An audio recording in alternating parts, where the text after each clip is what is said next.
Hi, I'm Norm Abram. Welcome to the new Yankee workshop, where today we're going to build one of these, a butcher's table. I know that it's going to fit very well in my kitchen. How about one for yours? The top is made from no-nonsense endgrain maple. There's a slot for your knives, and we even incorporated a drawer that you can access from either side. We're going to go to England and show you some antique versions. Then we'll come back here and I'll show you exactly how to build this one. Next, right here on the new Yankee workshop. The new Yankee workshop features the craftsmanship of Norm Abram. Show me an antique shop anywhere in Europe and I'll show you one of these, a butcher's table. They're all over the place. Maybe it's because today's modern butchers have turned to composite materials. But they're interesting. And today we're at Upcountry, a shop in Royal Tunbridge Wells. And there are three on the floor to look at. This one is French, I'm told. It has a turned leg, a decorative front, a backsplash with a cast boar's head, and even a place for the butcher's knives. Now over here on the other side of the room is a table with an interesting story. If you take a look at it, you can see that there's like an arch here. And if you look closely at this nameplate, it's upside down. So I would expect that the butcher used this side when he started out, and then instead of throwing it out to replace it, he simply flipped it over and made use of this side. Now over in this room is another one, and it has additional drawers underneath, and they open from both sides, which is kind of a nice feature. Now the top on this one is a band of beech, and it has these metal brackets on the corner, which are typical of a lot of these. And often you'll find plugged holes where rods were placed through it to squeeze everything together, because the field of the cutting surface is actually endgrain blocks, a couple inches square, of beech. Now a piece like this and this size is very heavy. So I think to make it more useful, we want to make one about half size. I think this is something we should have no trouble putting together.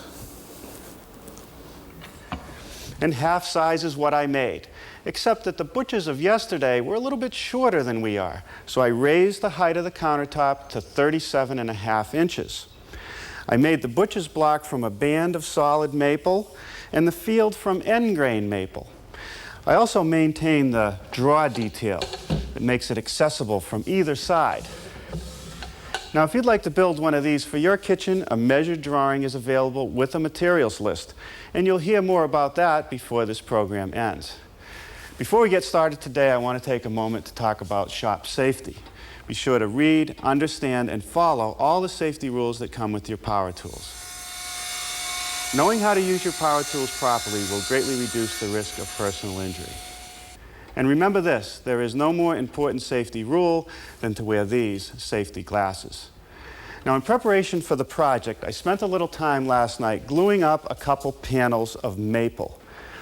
The strips are 1 9/16 inches wide and about 1 5/8 inches thick. Now, I suppose if you didn't want to go through that trouble, you could go and buy a piece of commercial butcher's block and use it as is, or cut it up into strips to get that end grain effect.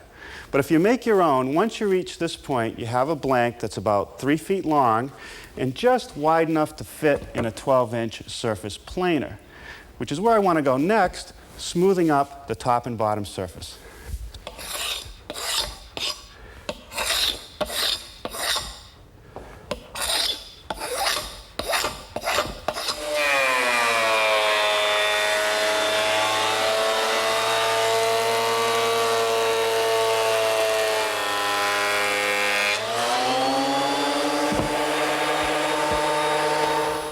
With the two blanks planed to 1 9/16 inches thick, I'm now ready to glue them to each other. Now, I must admit, I probably wouldn't have attempted to make up my own butcher's block if it wasn't for the new glues that are available today. They're one part, they're waterproof, and they clean up with water.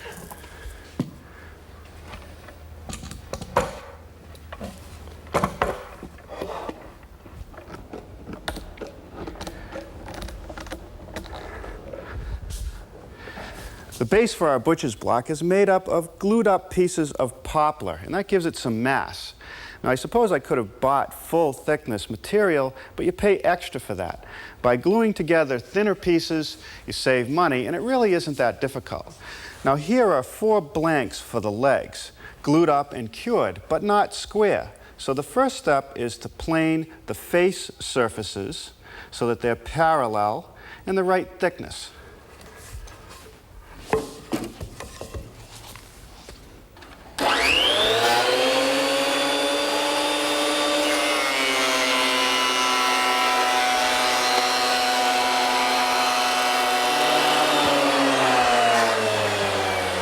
Now, while I was at it, I ran the top rails through because they're the same thickness as the legs. The next step in the operation is to make the edges square to the face, and that's done at the joint.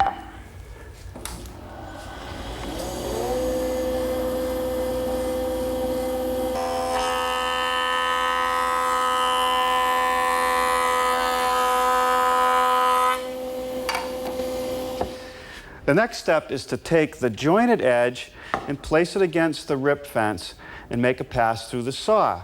That way I know that the 2 edges are parallel and square.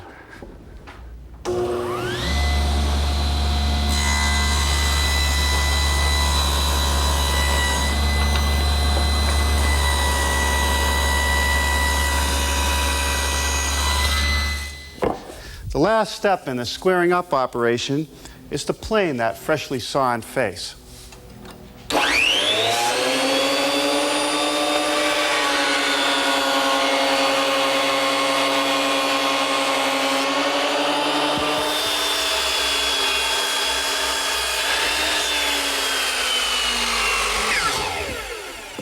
With one end square, I'll cut the legs to length.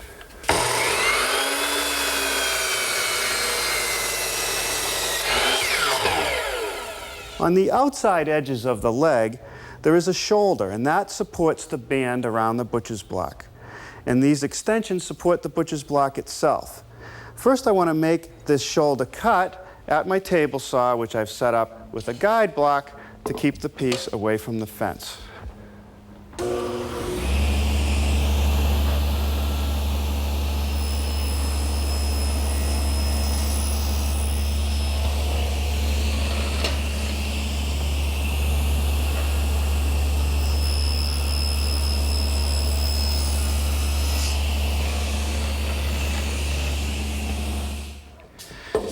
To remove the rest of the material, I'm turning to my bandsaw. Nothing does a better job.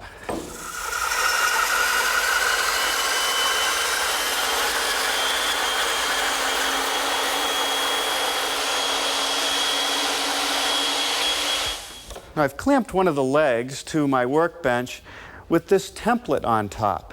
It's a piece of tempered hardboard, and I carefully cut some holes, which will be the guides against which this collar on my router will ride for the mortise cuts. I'm using a 1/2-inch straight cutter. This is for the lower rail. This layout up here is for the upper rail.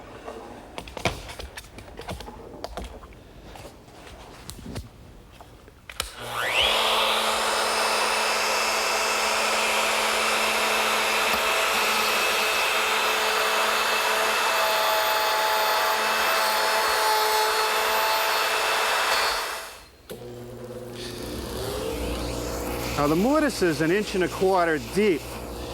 I'm going to make it in several passes, cleaning out each pass with the vac.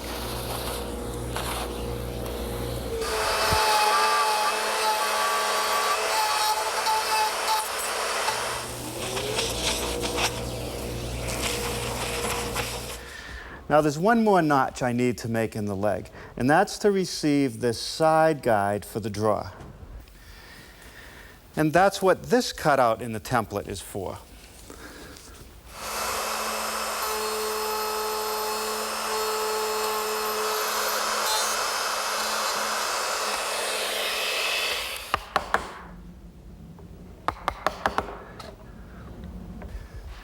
The next step is to make the tenons on the ends of all the rails. I want to make a nice, clean, crisp cut on all 4 sides, then remove the rest of the material with my bandsaw, as I did earlier.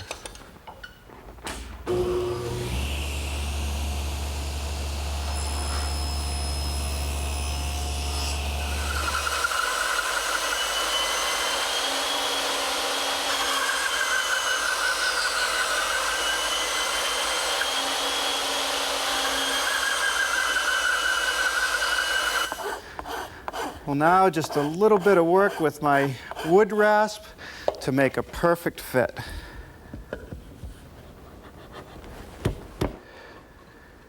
With all the tenons fitted, I'm ready for some assembly. A little bit of glue on the tenons and the mortises.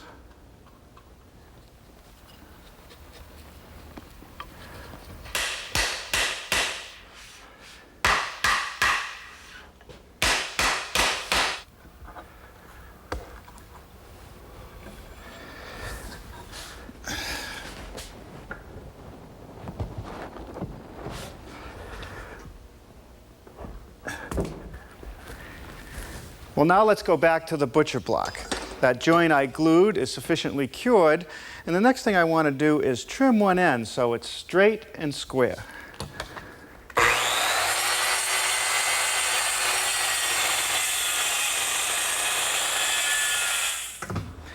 Well, now with my rip fence set for a 2-inch cut, we'll rip some end grain.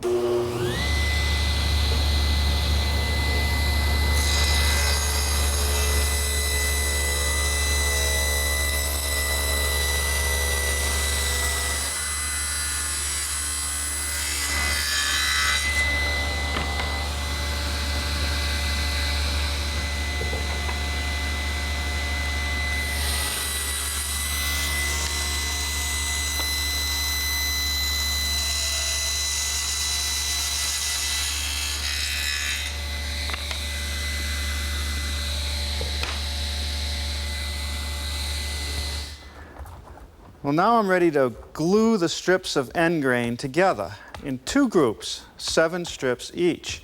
And I do that because it's much easier to clamp 7 pieces together than 14.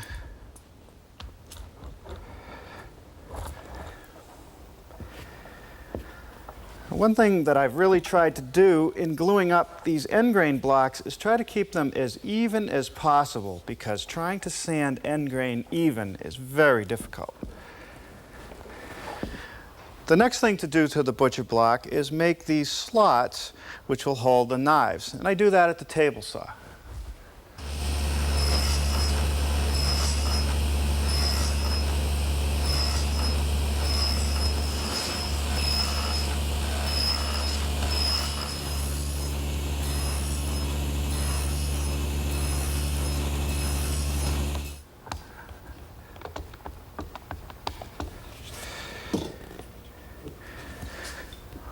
Well, it's a lot easier to cut the knife slot out now than it is later.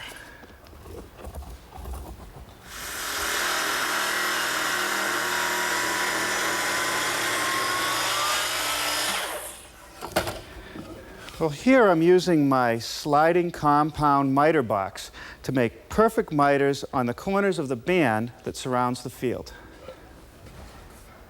The next step is to bevel the top inside edge of all 4 pieces. And that's part of a system to allow the field, when it expands, to rise up instead of pushing out against the miters, opening them up. So I've set my saw to a 5-degree angle, and I'll just run the pieces through.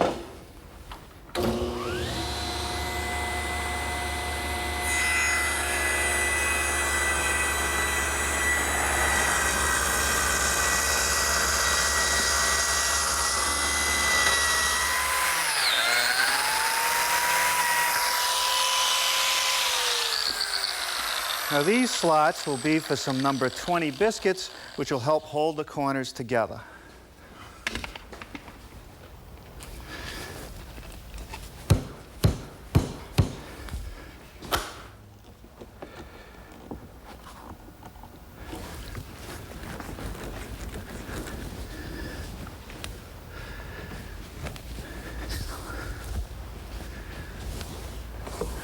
All right, well, I think we'll leave this in the clamps overnight because I want those joints to be nice and strong before I put any pressure on them.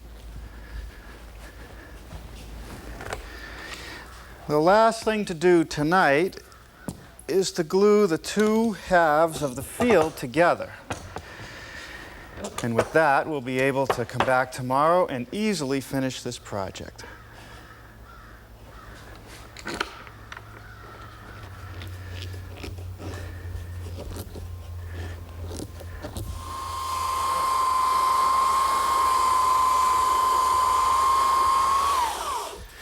Well, I thought I'd get started this morning where we left off last night, on the butcher block. What I want to do is remove any of the burn marks and unevenness. And this is an 80 grit belt.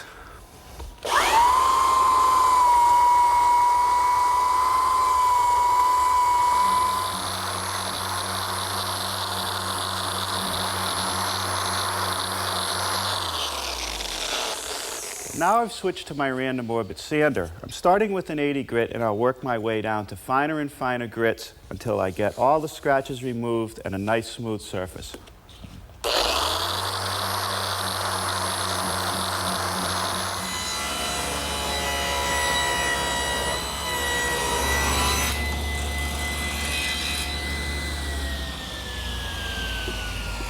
Here I flip the butcher block face down and run it through my saw, which is set at 10 degrees. Now that's a little bit bigger than the 5-degree angle that I used on the frame, so it'll be able to move around. All right, let's see how it fits. Okay. Well, that's not too bad. If you look underneath here, you'll notice that there's a slight gap around the edges, and that's because of the difference in the angles. Now I want to increase the saw angle to 30 degrees and cut another bevel on all 4 edges. Okay, now that's 30 degrees. I don't want to set the rib fence so that the bevel goes right to the very top edge. I want to leave about 5/8 to 3/4 of an inch at that 10-degree angle.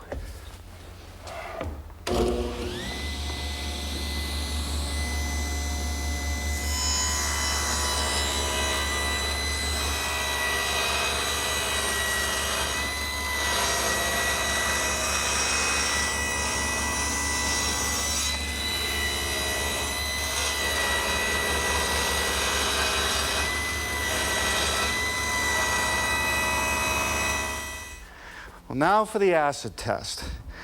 The frame sits on the rails and the rabbets that are in the legs. The field, as I said earlier, is meant to sit on the top of the legs. Okay. Now, hopefully with those bevels, if the field should expand, it'll rise up a little bit instead of pushing the sides apart. Now back to the final details on the base. The first thing is to place the side guide for the draw into the mortises.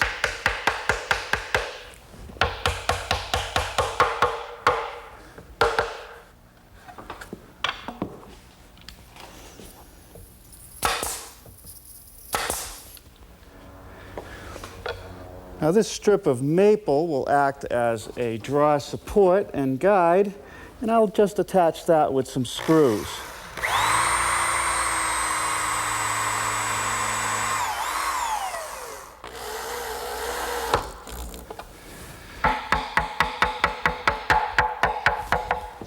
Now this piece of maple will guide the top of the draw so that it won't tip out too much as it's opened.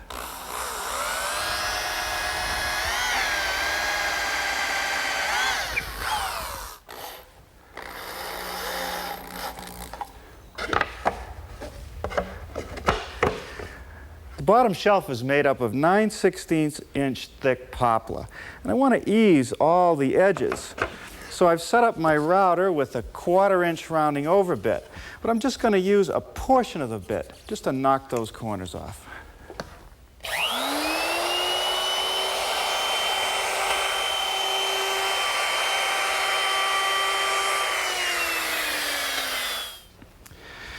Now where the boards meet one another, I'm just going to use this little plane to chamfer the edge.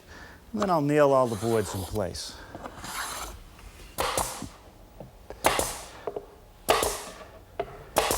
And once I get all these nailed in place, we'll get to that drawer. Well, here are the parts for our drawer. 2 drawer fronts, 3/4 of an inch thick, 2 sides, a 1/2 inch thick, and a plywood bottom. First thing I want to do is make the groove for the plywood bottom.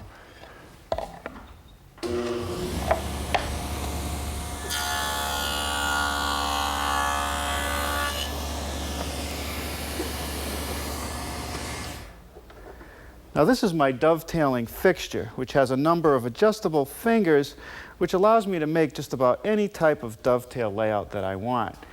And it works with my router, which is set up with a collar and a dovetailing bit. The collar follows the fingers cutting the dovetails. First, I want to make the tails in the side pieces.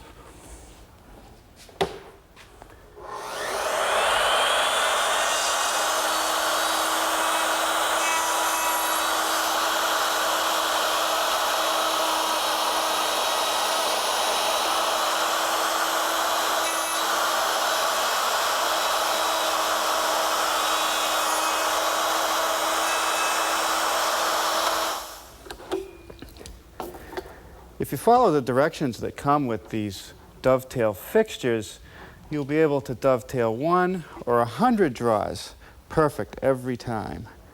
Now with the draw front set in the correct position, I'm ready to cut the pins.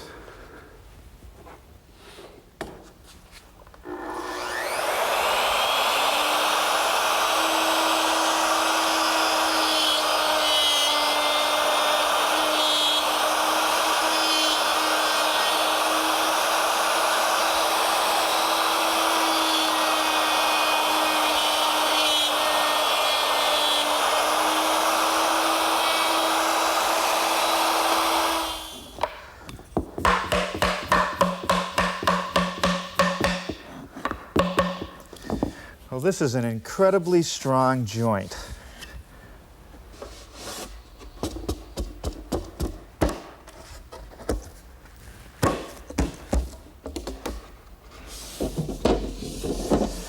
Well, that just about does it. But before I install the hardware, I think I'll put the finish on this piece. I like to treat my butcher block with mineral oil. It's a good conditioner, keeping the wood from drying out. And it won't go rancid like some of the vegetable oils. I like to make sure that I put a coat on everything, including the band that goes around the edge. And every once in a while during use, I want to give it a treatment.